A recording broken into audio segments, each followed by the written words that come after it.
and don't afraid to be wrong.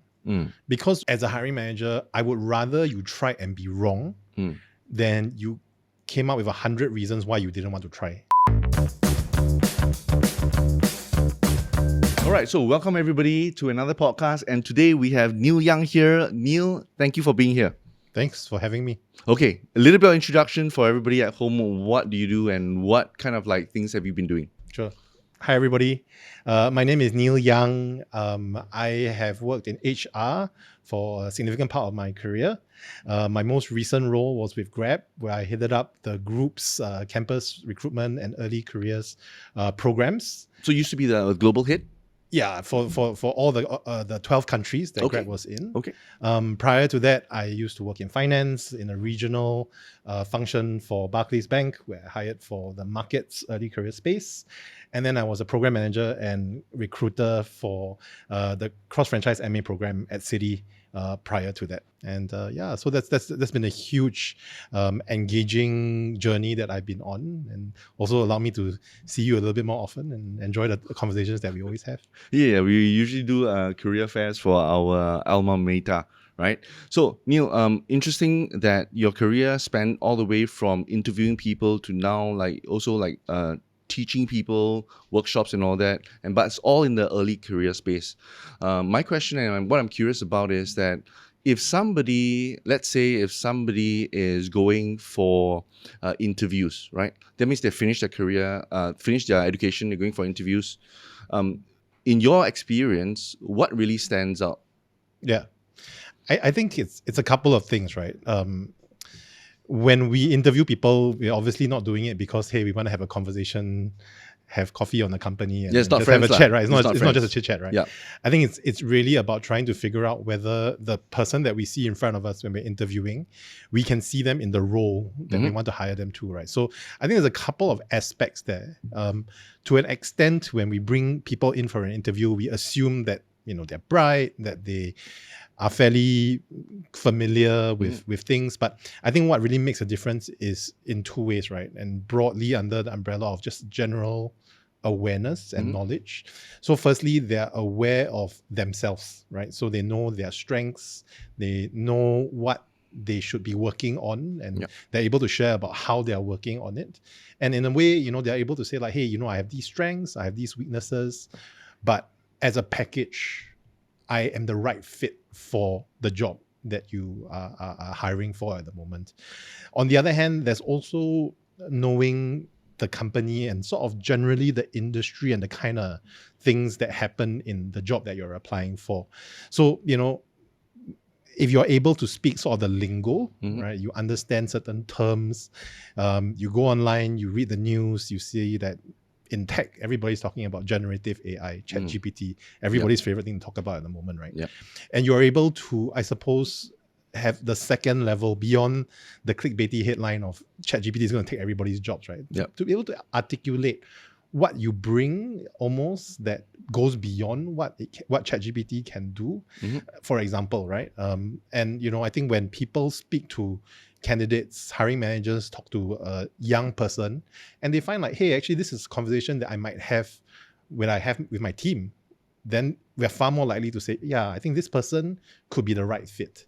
Now, to be able to do that in an interview, and maybe I'm jumping a little bit ahead, but it's really important that you spend time sort of cultivating that understanding, both of yourself as well as of the subject matter, the industry, the company, the team that you're applying to, right? So I got a question for this. When you see somebody in there and you ask them about the company and the interview, it's like, hey, what some of the questions you ask them to see whether they have done their research on the company and the interview and the industry? I think it's not necessarily that we will ask a question, right? It's not like we will say like, hey, tell me what you read about us in the news. But it may be that, hey, we'll say like, we'll be talking about maybe a challenge that they faced in the past, right? Yep. And maybe the question is about when you had to learn a skill very quickly. And then it maybe is up to the candidate to sort of bring in like, hey, one of the other things that I've had to learn recently is data analytics, right? Because even though I'm applying to a non-technical job, I see that the future is data. the ability to tell stories in a quantitative way is really, really important. And you know, if you're on if the hiring team is living this reality every day, and they're like, hey, this guy knows, or this lady knows what he or she is talking about, and the fact that he or she is learning some of that stuff, it almost like looks, smell, and taste like the kind of person that we want to be on our desk. Okay, so it's almost like whatever the opportunities that pose to you, and they ask a question, you want to be able to quickly point them to relevance of what you've been doing, either studying something, learning something new, or being very enthusiastic about this industry and the company, or whatever the company is doing. So you're trying to, it's almost like you're sneakily trying to weave in that, hey, I'm the guy, I do this, I do this most of the time, I've been researching on that and all that, right? It's something along that line. And unfortunately, this is like almost a hiding in plain sight kind of tip, right? That, you know, unfortunately, many young people, when they interview, they're like, hey, tell me about this, and you talk about, you know, this great thing that you've done, but nothing. And then you don't take the last step, right? And like just like close it out and link it to the job that you're actually applying for. Which is so important, right? Because then, you know, there's the recency effect. You know, an interviewer, at the end of the interview, they remember the last thing that you said. Or after a question, as you respond, they will anchor onto the last thing that you said. And if the last thing that you said links it back to the job that you're applying for, and authentically, clearly, right? Don't pretend that, hey, I did all this stuff and that's why I'm good for the job. And then like they ask you again another question, and you realize that, oh, the house of cards crumbles, right? But if you're talking authentically to it, if it's your lived reality, then you know it grounds it for the interviewer. Then it's very easy for interviewer to say, yeah, you know, Jason, we had a conversation. Wow, he really keep on talking about the stuff that actually matters to me. And so let's put him through to the next round, or let's make him an offer. Really can't wait to have him on board. So interesting. So when people go for interviews, if you ask for A, they give A. But for a person who is smart in an interview, you ask for A, you give exactly the kind of like the role that, oh, I'm going to be answering in a way that the person in the role would have answered. That means I've been doing this and all that. So we want to be able to almost tweak it in a way that that makes it extremely relevant to them. And we are doing the job as the interviewee, rather than we let the interviewer try to link it. We link it for you, and then you'll be like, okay, since you link it, you kind of like know what we're talking about. It almost becomes a nice framework, right? Because, you know, the interviews that you typically get at a junior level, sometimes 20 minutes, sometimes 30 minutes. At most, they push you to 45 minutes, right? And so if you have the ability to be very concise, and like, if it almost becomes a signpost, you know, I've done this. I know that in this job, there's going to be the need to talk very broadly to different sets of people. And I've done that. And, you know, this is how I would approach it when I come into this job, because I've done it in the past. Then for the interviewer, it's like, okay, question answered. Versus sometimes there's this very awkward, like, oh, so I did this. Then like you look at the interviewer looks at you, and the interviewer got like, okay, the next question. or actually the interviewer want to, so exactly. So what lah? So basically, so what to me because I'm hiring you for this role. Exactly. Okay, so if let's say, then it presupposes that before the interview, I need to do a lot of shit research. Right. And how would let's say I finished my degree, done my internships and all, I finished my degree and I'm going to be applying for your company. What steps, if you were to put yourself in my shoes, what steps would you take to try to research as much as possible? Yeah, great question. I mean, look, there's so much resource today, right? You have a network. This may comprise of your seniors in school, who you may have, you know, worked with. You have working friendship with them. Your ex-internship, hiring managers, just informally leaders that you've come across in the past. It does require you to take the time and say like, hey, would love to meet you for coffee. Just want to talk about stuff. I'm not asking for anything from you. Just would like to catch up and to get some thoughts, right? The ability, I suppose, to reach out and say like, hey, would you be part of my broader network so that I'm more prepared and I can leverage your knowledge? I think it's something that's always a little bit uncomfortable when you're at the start of your career, because you feel like, hey, I have nothing to offer. I have nothing, But actually, there are a lot of times where, as folks who are experienced, we are actually learning from the young ones as well, right? We are learning perspectives. We are learning, you could be talking to them and saying like, hey, prior to Q1 of this year, nobody really knew about ChatGPT. But, if you had been keeping an eye on it, you've been following the news and you brought it up, then when eventually it comes out, there's like, oh yeah, I remember Jason told me about this half a year ago already, right? So then I again have a positive impression of you because like you're almost ahead of the curve. So, sort of investing time and energy in some of these conversations is really important. And, one of the best times to do that is actually when you're doing your internships, right? When I was a junior, one of the things that one of the seniors told me was what you do from whatever times, 9 to 5, for example, right? That's your work. But what you do after 5, that's your career. You're building your career. And, what that may entail is, meeting somebody for a coffee chat. Or dinner or drinks, after, anything, right? I mean, many companies now have what they call like interest groups, right? So, coffee, sports, tech. So CCAs are basically... Yeah, almost like CCAs, right? Yeah. And those are great opportunities for you to meet people Yeah. in a very non-work context. And you can ask them like, hey, so what do you do? Yeah. And when the time comes where, you have a question and you remember, hey, actually, I met that guy while we were jamming together. He's a data scientist. And this question I have is a little bit in that realm. Why don't I just ping him and ask?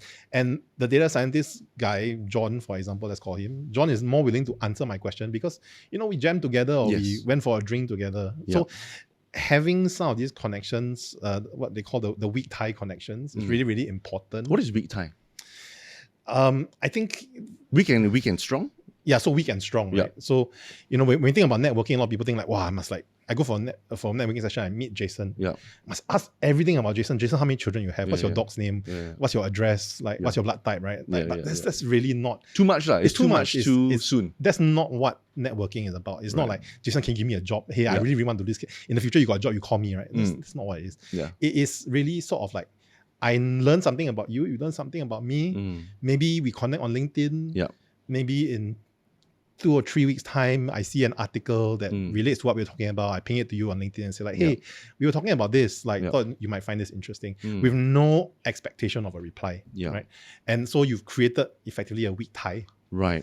Which when the time comes to call upon it, you're going to be able to say like, hey, Jason, I just want to ask you something. You have all these friends, right, who are like, hey, can I bring you out for coffee? Then you're like, wow.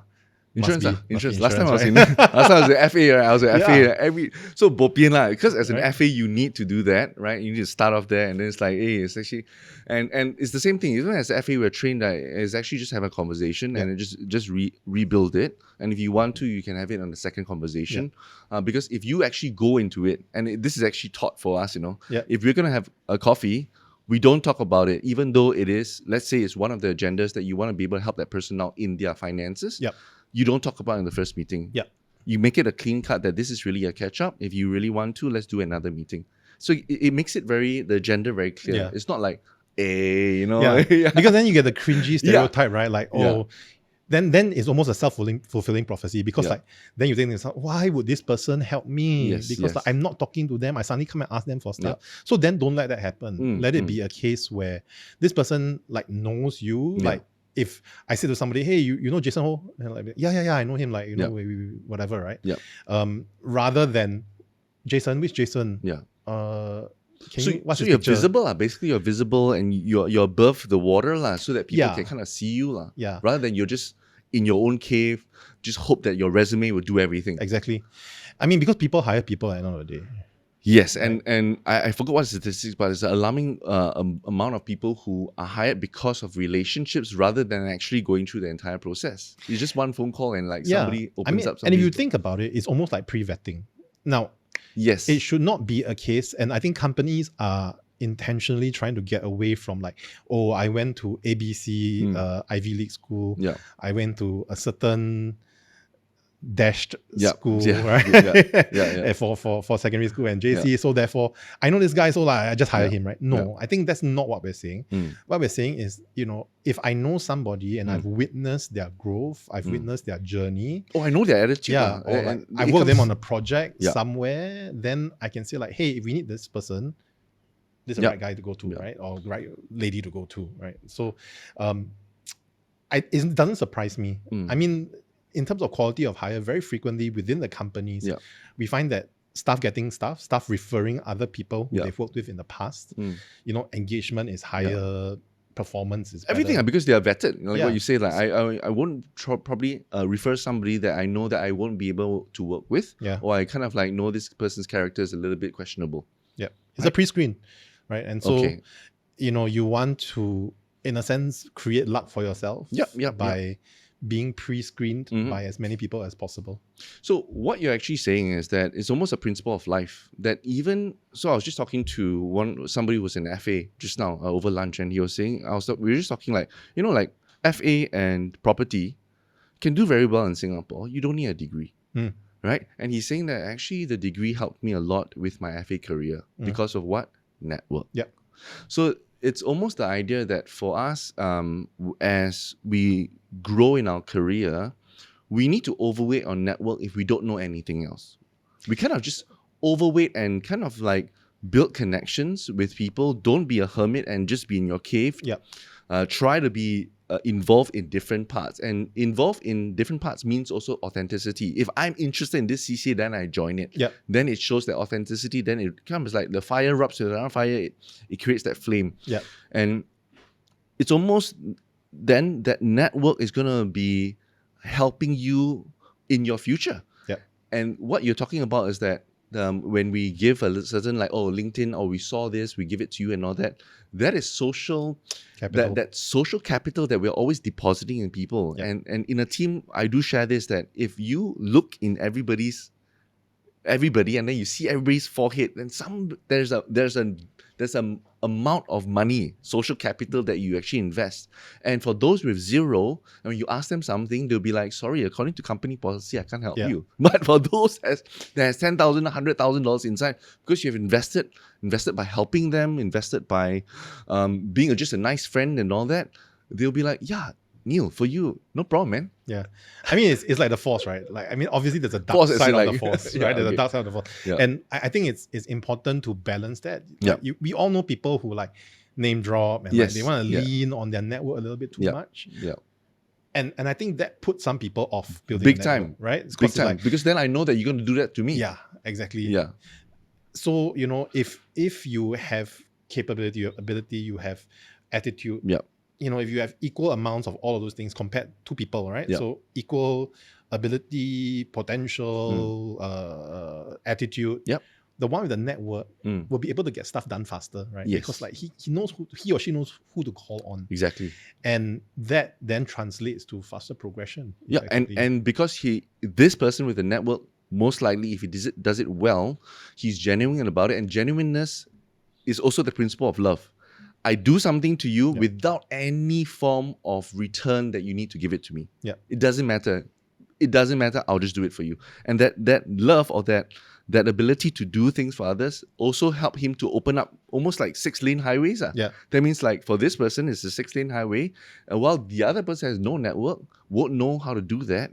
And next time when he's trying to do something in the career, it's going to be tough as well. Yeah, I mean, it'll be tougher, right? Tougher, big time. You have to work harder. You have to do more. But you're also discounting this whole idea of human interactions. And if you discount human interactions or human dynamics inside a work, then you're left with what? Just the work that you do. And actually, that's not what's going to get you ahead. Yeah, and especially I think for people who are coming into the workforce at the moment. I mean, we've gone through a crazy past X number of years with COVID, right?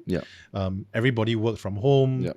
There was none of the water cooler talk, etc. Now, I don't, we shouldn't go all the way and say like, oh, you should gossip at the water cooler all the time. But there's certain amounts of benefit. Adam Grant calls it collective effervescence. I see you in the office, walking to the lift, say, hey, how are you? What are you doing?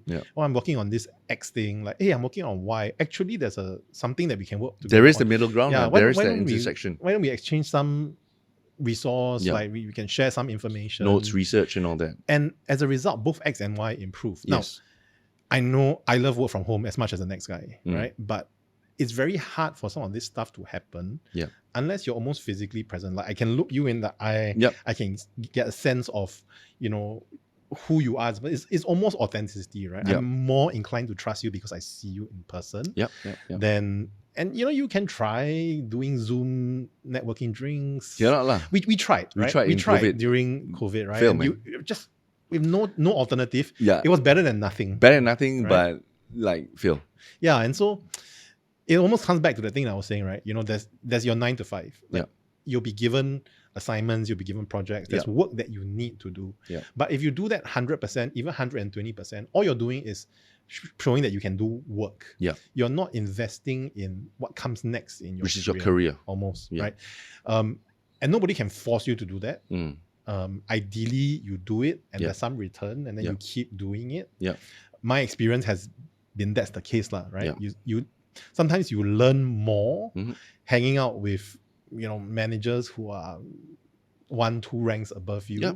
than looking at data sets and Yeah. going through training, because they are able to give you that sense of like, hey, during the global financial crisis, there was this situation Yeah. and this is how we dealt with it. Yeah. So that next time when similar things come up, high interest rates Yeah. again, right? Then, oh, okay, I can sort of join the dots. Yep. And it just makes you more knowledgeable, and the knowledge that you have almost forms the bedrock of innovation. Yeah. Because if you don't know, you can't turn the cube and say like, oh, how do I look at it from different angles, right? If you don't have the cube. Yeah. And sometimes getting this cube as a junior means investing time in having conversations. I like the idea that when you learn so much more from somebody else, and I think the main perspective is that you are learning it's almost like Brand's essence of chicken, even though Brand, you didn't sponsor this, right? So, right. But if you wanna, but if you wanna contact my down below 1-800 anyway. So the essence of the immense problem that you had comes down to a framework or a principle, and that person has seen that principle, and you are taking that principle, so you don't have to go through that 80%, you go through that 20%. And that's why we learn faster from people, because that, hang on, but the issue is different because of this variable. Yep. And that's the beautiful thing about networking. We can see it as learning. And to some people who don't really like networking, and they see it as, some people do see it as like, why am I wasting my time, or why am I using people? Yep. If you see it as learning and trying to give knowledge to other people, then it's a little bit more palatable to a lot of people. Yeah. Right. So coming back, when it comes to understanding the knowledge of the industry, talking to people, definitely reading up on everything else, is there anything else that a person can do? I think there's something to be said about trying to get experience. So let's say you want to work in digital marketing, or you want to do data science or engineering, software engineering, whatever it is, right? Yeah. I mean, there's tons of competitions, there's tons of hackathons and stuff like that that you can try. Participate. Right? Again, nobody is saying that, if you don't do well for this one, you must put on your CV, I came in 149th out of 150. Nobody is saying that. But you need to invest in that as well, right? So and it shows attitude. Yeah. It shows attitude that, hey, actually, if with nothing, I'll be resourceful. Yeah. And you look, this is also something that we look for, right? Yeah. We're looking for people who know how to fail as well. And for whom the failure is not the terminal state, right? Yeah. It's like, okay, I didn't do it so well this time, but never mind, I pick myself up, I try again. Yeah. Right? And maybe the next time I'm not 149th, I come in 120th, right? And of course the ideal story is, I do it a few times, the next one, like at some point I become first, right? But for some people, maybe 50th is the max you can reach. Yeah. And if that's the case, then at least know that, right? Like, hey, I put in 100%. Yeah. I know that maybe I'm never going to be a superstar, rock star kind of computer engineer. Yeah. But now I have some of this skill set. What are the adjacent roles to that? Maybe product, maybe program management that I can think about because I understand some of the technicalities relating to engineering, right, or coding, or whatever. Right. So you're at least in the industry. You got your hands wet, you got your feet wet, and then you might not be. It might be this role that you're playing, but you actually did the hackathon in here. But because you're in that family, you know the language and you know that, okay, this correlates to this, but it's downstream 2 points and things like that. Yeah. So you are still trying. And the beautiful thing that I think if I see somebody who has tried a lot of things is that this person has the attitude that we want. Yeah. Right? Yeah. And like, you know, I think being able to show progress, you know, everybody talks about how we are having a paradigm shift. In the past, practice makes perfect, right? Yep. When we grew up as kids, practice makes perfect. So go practice your maths. I think we are realizing that it's more practice makes progress, right? I want to see that you have the ability to keep going back to it. Every time you learn something, you're getting better. Right? Regardless of whether it's coding, regardless of whether it's interpersonal relationships, whether it's regards to communication, you know, whatever sort of career skills might apply in the modern world, if you keep trying, and obviously, you know, then talk to people, see how you can improve, talk to your, you know, people who you're working with, who you're working for, and they give you input, right? Then you will see that progress, right? And maybe you don't get the, you know, shiny star job that you want on your first job, but you know, you take a step in that direction and you incrementally make your way. You know, one of the things that they always say is cream always rises to the top, right? So if you're good at something, eventually you will get recognized if you keep at it. Broadly speaking. Right? And so, you know, just that keeping on attitude is really, really important, especially early in your career. Because, you know, I wouldn't say that, you know, you said that you know nothing. I don't think it's that you know nothing, right? It's that you have a particular knowledge set that may or may not be fully applicable in the real world. And you need somebody, you know, you have the stone, you have the raw material. It's sort of cheap to sort of look like Michelangelo, look like Michelangelo's David. And you need somebody, you need experiences to chip away so that you get to that final product, right? Which is what people will value super highly. True. I like to say that when you are young, you have high levels of energy but zero experience or low experience. And you want to be able to trade as much energy as possible for experience. And experience is doing CCAs, asking for more opportunities in your internship. Always be the first one to raise your hand and says, let me try it out. Or quietly behind, try it out and says, hey, yesterday when you had that problem, this is what I researched on. And you're like, wow, great. And you're trading that energy that you have for experience. And that's the only thing that we can do. So for people early in their careers, don't be afraid to work like crazy, because it is what you need at that point in time. And after a while, you can start to specialize. But at this point in time, be a sponge, right? As hungry as possible. And don't be afraid to be wrong. Because as a hiring manager, I would rather you try and be wrong than you came up with 100 reasons why you didn't want to try, right? Because if you try and you're wrong, and we can together figure out where along the chain you did something that in a sense got this wrong answer, we can work on that. But if you didn't try and you say, oh, you know, but because it's so hard, I don't want to go and talk to this person is very difficult to find. You've not sort of pushed hard enough against it. Right. It's very difficult for me to say like, okay, let's work together to bring it to the next. I'll come back to the first thing. Let's go and try, right? Just try first.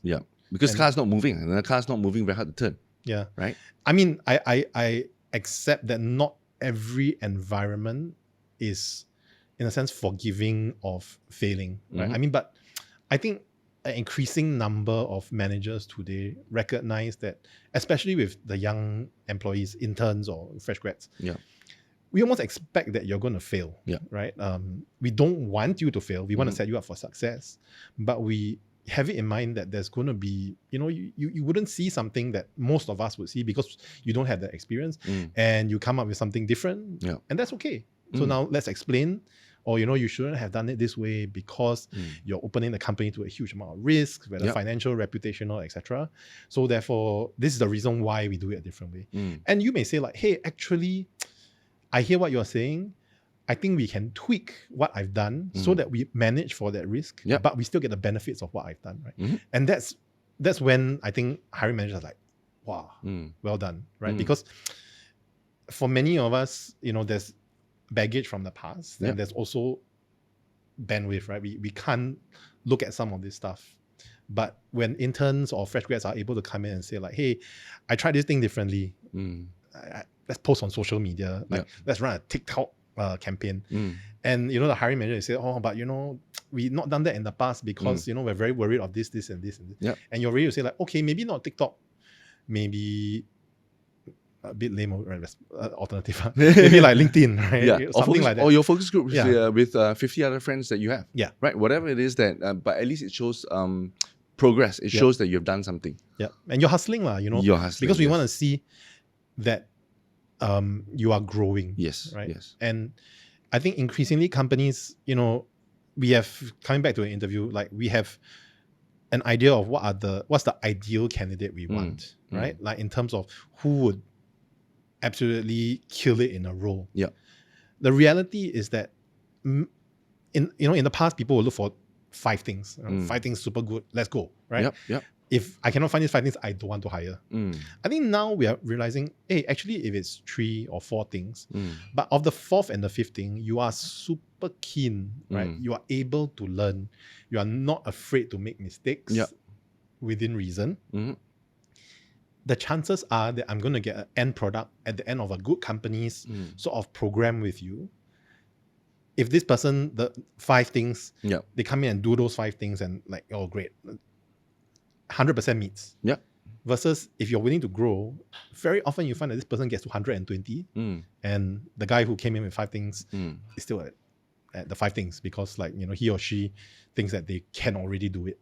So therefore they don't push as hard to learn more. Right. So you're almost saying that also the idea of showing some vulnerability in an interview or in a resume, and some of the failures can actually be a good point because it shows your tenacity and shows that spirit of like the tabu 死的蟑螂 like that fighting spirit. Yeah. And that sometimes is what we as a person hiring, we want to see that you have failed, but you've tried, and yes, you know the reasons why you fail and you know how to mitigate that. So that kind of looks like, even though it's 3 plus 2 lower things, it kind of looks like these 2 look good, really good right now because you are self-aware. Yeah. Which is what you talked about just now, is about self-awareness. Yeah. And I'm curious also about how do you think somebody who is new to the job market, how do they increase self-awareness? I think very often we so there's 2 ways to look at this. There are 2 personas. One is actually you sort of know yourself already. Like, you wake up in the morning, if you have to do certain things, you're just very excited. You could have 2 hours of sleep, but you're very excited to go and do it because you know that once you get there, it's going to be like super fun and super engaging. And it may be a bit challenging. There may be obstacles, but you're really looking forward to it. Yeah. But you go to an interview room, suddenly like, don't know what to say. Yeah. And in those cases, it's about getting the vocabulary to express, right? And you can prepare for that, right? If you think like, if somebody asks you like, what are your strengths? And you're like, I have no idea what my strengths are. Right? There are commercially available assessments for you to get a sense of what your strengths are. Yeah. Obviously, don't just spit out the same thing, right? Yeah. But it gives you the material, the framework by which you can think about what these strengths are, which helps you to communicate it better to your interviewers. Right?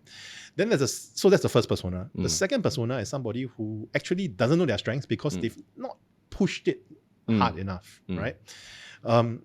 For those folks, I think it's really about getting out there, right? And try and silence the there's on the Muppet Show, there's the 2 uncles who sit at the gallery and you can't do it, right? Joke, the inner skeptics, the inner cynics, right? You have to try and silence that and say, you know what, I'm going to try, right? It's funny, when the first time I went snowboarding, everybody's like, snowboarding, wow, it's gonna be very cool, right? I'm gonna like go up the slopes and I'm gonna come down, right? Yeah. I got stuck at the bunny slope.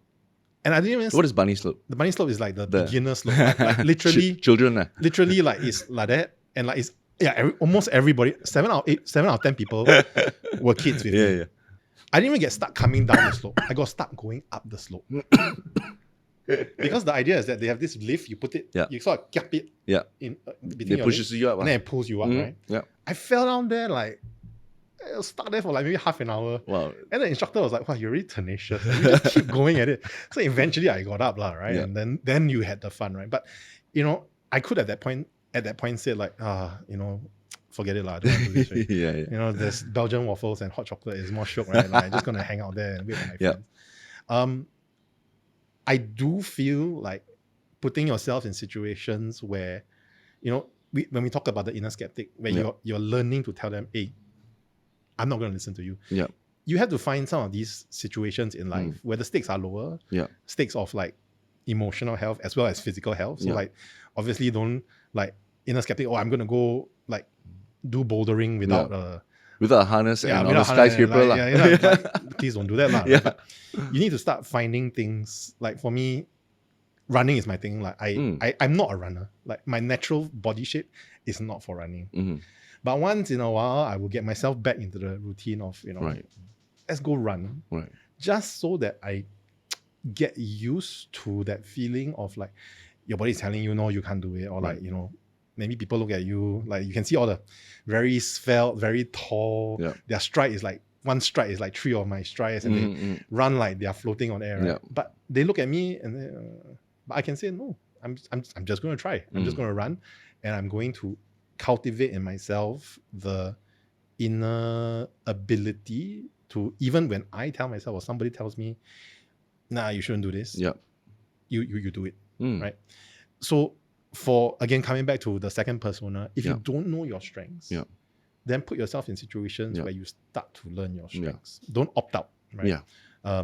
Don't take the easy way out most of the time. Now, it's a very privileged position to say that, right? But I think it applies even if you are not in a very privileged position. Yeah, right? yeah. So, it could just be, I feel like I want to learn how to build a website. Yeah. Then you just build it. Build Exactly. it quietly in the back end. Yeah. You don't even need to put your name there, right? It can be your like secret project. And you see how it grows. Yeah, agree. So it's almost like the idea also that you mentioned to me before this that you did a lot of CCAs in university, right? What were you doing? Too many lah. But what? Like what? I mean, I guess I dived head in, right, in university. So I was in 2 sports. I was in photography club. I was in various like student. I mean, we worked with the Yellow Ribbon Project to try and raise awareness for ex-offenders reintegrating into society. Okay. We kayaked from like where is it, Pengarang to Tioman, near Tioman, right? Right, so something like fundraising. Yeah, and so all I that, mean, right? I just tried to do as many things as possible. Then like at some point I said to myself like, hey, it would be nice if I did something that was a little bit more career slanted. And so I got involved in the business case club, represented my university, went to Thailand, competed in what I maintain is the most challenging of the competitions because it's 40 hours. Broadly, you don't get very much sleep. Oh. Most business case competitions are 24 hours, so you can tank it. For 40, you have to like really push your way through. And in each of these things that I put myself through, as it were, I learned something new. Either externally, but also importantly internally, right? I think sort of every time that I felt, now I know. Actually, I will go through something else and like, actually there's more to learn. So I know something, but there's still a lot that I don't know. Right. And I think if you seek out the opportunities to keep trying to level up, whether it's like talking to, like in my role, working in HR, a very easy way is just like, I'm going to silo myself, right? And I just do what I want to do. But what helps is going to actually go down to the ground, talking to the hiring managers that I support, talking to the interns that, the fresh grads that I hire, talking to business leaders. Hey, what's your priorities? Talking to my HR counterparts, and learning. These are all like nuggets. Right. It's almost like the mosaic, right? You collect tiles and then you bring it all together and you create this mosaic that is valuable when you do your actual job. Yeah. So what is so interesting that what you said is that if you don't put yourself in situations where you feel stretched, right, you will never discover who you are. Yeah. Right. It's almost like I know I am tall. For example, I'm tall. I'm athletic. For whatever example, I have good genes, but I've never tried basketball. I will never know I'm going to be good at that. And maybe if I did try and I try basketball and I try gymnastics, which means I have a disadvantage in gymnastics because I'm so tall. it helps me to close doors and open doors, and helps me to understand myself. Yeah. And what is also interesting in what you said is that it's not so much of just how would you know sometimes when you are talking to a candidate, how do you know what the people really need behind the curtain? How do you know the mechanics behind it? Yeah. I mean, I was fortunate. I started my career within business. So I joined the graduate program that allowed me to rotate across different parts of the business in different functions. Some were better, some were not so good, but again, helped me to develop an understanding for the environment and the machinery almost, right? The framework, the infrastructure that I was working within. Yeah. I think there are certain things that you learn in school, right, that help you to understand. Like for every company under the sun, revenue minus cost equals profit. Yeah. Right. But what does that look like For this in the functional different group. companies? Yeah. Or even in a public office, public service kind of. Yeah. There's still revenue, right? Yes. Revenue comes from income from the government. Yeah. There's still costs. Yeah. And ideally, you try and minimize the profit, as it were, or you rechannel it back, right? Yeah. So, you know, I guess trying to apply your friend and trying to understand why we're doing certain things, what's different in the current organization that you're working in versus in past. So like when I hire for different teams, I try my best to try and get a sense, and I tell my team, like, look, we need to go talk to managers, we need to talk to the HR generalists, Right. to be on the same page so we understand strategically what's happening within the company, where are they going, and then we can pull in the same direction, we can row in the same direction, we are rowing on the same beat, as it were.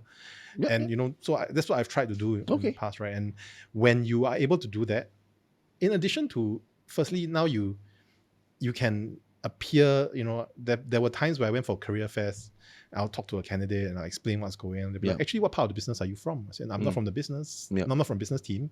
I'm from the business, but I'm not from a business team. Yeah. I work in HR. They're like, wow, you actually know quite a lot of what's You know going on. so much about that. Yeah. Okay. Because if you're able to do that, then, and you're able to understand what are the key bits that we need and why it connects to the vision or the mission of the company. Yeah.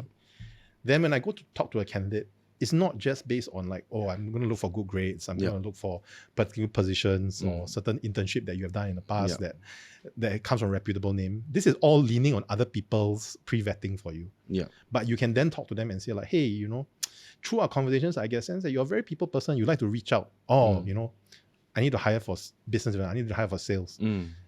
This kind of persona makes sense there. Right. So let's put you through, right? Okay. And the rest of the stuff you can learn, right? So like what products you're selling. Yeah. That's all in the job. Right. So that's the stuff that you learn. But you know, you always talk about like, you know, the eagle needs to fly, the fish needs to swim. Like you ask the fish to fly, there's flying fish, but they don't fly as high as the eagle. Right. Yeah. So it's sort of, you can only find the eagle candidates for the eagle jobs if you understand almost the eagle organization.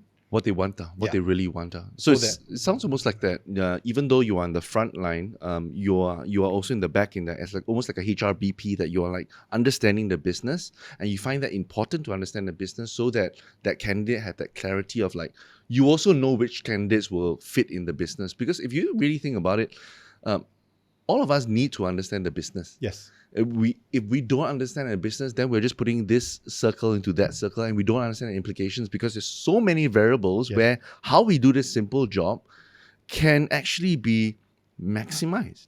Yeah. And I guess not to scare our friends, right, who live in Singapore and who have grown up in Singapore and want to work in Singapore. The reality is that companies almost expect Singaporeans to bring more than just that, right? It's not good enough to like, oh, I ask you to do ABC, then I do ABC, done, right? Because from a cost perspective, you know, Singaporeans, at least in the region, are the highest paid, like point for point. Right. There's an expectation that you bring more, right? And therefore, like, you know, for me, it's always, that's been something that I've always tried to do. Right. Like, if somebody tells me, hey, I need you to do this, the first thing I ask is why? Like, what are we trying to achieve here? Like, you know, how does this plug into something more broadly? And if that question is not clear, then how do I do something so that it brings me one step closer for me to be able to plug into the main, right, as it were, right? actually add value to the organization that I'm Yeah. working for. Yeah. So yeah, I mean, as you say, it's important. Like this kind of skill sets are something that's very important. Yeah. So if you are a junior engineer, you are a junior salesperson, you are a junior accountant, understanding more broadly what's happening, what the company is trying to do is important, and it allows you to do your job better. Yeah. Like I used to lead a sales team, and they would ask me like, hey, they have 2 loan products. One of them is installment based, and one of them is like, it's not installment, it's just time based, right? You can pay however much you want, as long as you pay the minimum, as long as by the end of it you pay it off, right? Then there's no late fees, etc. They said, why should we sell one or the other? And when I explained it to them and like what it means to the company, so from a treasury perspective, it's very different. One is more profitable than the other. Then that helped them to better understand. And like, it's not that it wasn't like it completely changed how they did things. But now they understood, if I sell this particular product to a customer, what's the benefit to the company as well as to the customer? If I sell this other one, what's the benefit to the customer as well as to the company? And then, again, we talk about progression. Progression is not a time-based thing. It's not about, I've been working in this job for 5 years, so therefore I should be promoted to the next role. That's a long time ago. Right? Tenure plays a very big part, so but now no. It can no longer be, right? So this is the stuff that brings you to the next level. You have the ability to understand how things join together. And then the next level is about your ability to see further into the future, so that when something is coming, you know how to respond. And then, of course, there's managing other people and all those other skills that come along. And again, coming back, we're going to sound like a broken record, but you have to do to learn. Yes, right? If you don't, there's no online training, there's no textbook that will teach you this stuff. So if I were to try to wrap up everything, one thing that I've been hearing again and again in terms of your life also, that that tenacity to try to understand as much as possible in the various business, what the business really entails, and go deeper into that helped you with your own success, and that would also help a candidate with their own success to just don't look at the surface, look deeper, look at why that company is functional, or what's that function on the bigger process. And if, let's say that if you're in that company and then you are serving in that role and they need a bigger perspective, you already have that perspective, and that's that value add. It also helps you to, people talk about branding and positioning. And people, the negative way to see it is like, just talk a lot, right? Just add time. Just add time, just take up space, right? But what the funny thing is, that also has a part to play. But if done wrongly, pisses everybody off. So how do you take up space? The answer is that you have a broader sense of what's going on, so that you can ask questions. So like, we come back to that thing that we talked about, right? Product A, product B. You can ask the question, hey, so why are we selling more of this and more of that? Why are we running a product campaign and a sales challenge to sell more of this and more of that? And then you can then come up with ideas that helps you to build your own knowledge base, and helps you then to give back to the organization, to drive the organization's success in the future. Awesome. Thank you so much, Neil. I think we have a lot to unpack, and we have unpacked a lot, and I appreciate your time. And for those candidates at home, or those candidates that are trying to figure out, understand that you need to just keep moving, keep learning, so that you can figure out. And I think the worst kind of candidates are the candidates that just don't want to put in the effort before that interview and that resume. And so don't be that kind of person, right? So thank you so much, Neil, for this time. Thank you.